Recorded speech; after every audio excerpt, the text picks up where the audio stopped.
An instant endurance increaser. I'm not going to try to sell you anything. You don't need to have anything for this. And that more people don't do this blows my mind. It's called an intercostal stretch. Let me tell you a story first.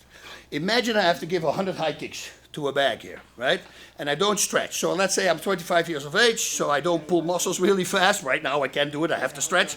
But at the age of 25, I don't need to. But now in order to get my leg up every time, it's going to take me a lot of power because my muscles aren't loose. So you're fighting against that stiffness of the muscles.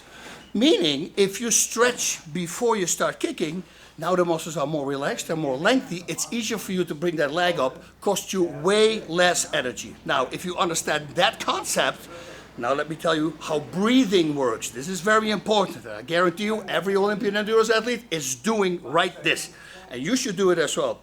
So, your lungs don't do anything by themselves. They're two bags. There's no muscle in a lung. The way your lungs open is by a chest expansion. You expand your chest, that creates a vacuum between the body and the lungs, and that vacuum, that will open up the lungs, and that's how you fill up your lungs.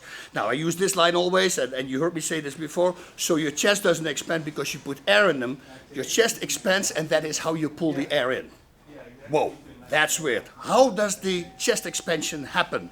By your diaphragm. Your diaphragm is like a dome-shaped muscle tendon that hangs here in the middle of your body, and it's attached to the bottom of your rib cage, all the way back, all around 360 degrees circumferential. And it drops down. This is what the diaphragm does. From that angle, doesn't show a lot. From this angle, it drops down. You see it expands. So it expands your chest. Now your intercostals, that's what your diaphragm does. The intercostals are the muscles in between your rib cage. And those also need to be stretched. And they also open up your chest for you so you can open up your lungs. So your chest, your diaphragm, and your intercostals. Now, if you stretch those intercostals, let's take a step back. Imagine this. Imagine you do power training 2 days before an endurance event. You think that's a smart thing to do?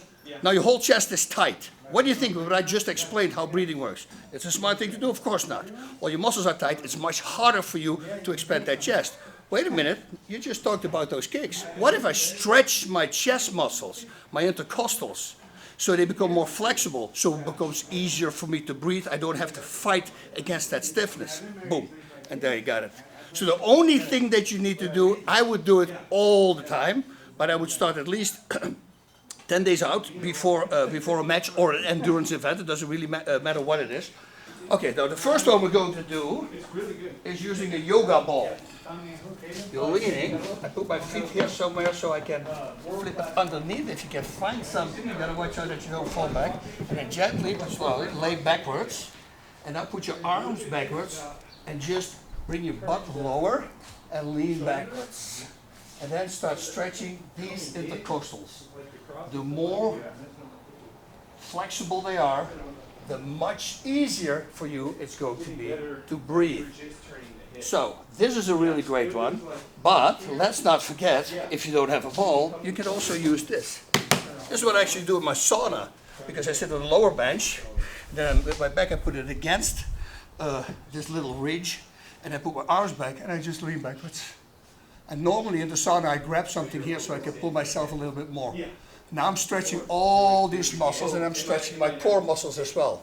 Everything becomes nice and easy.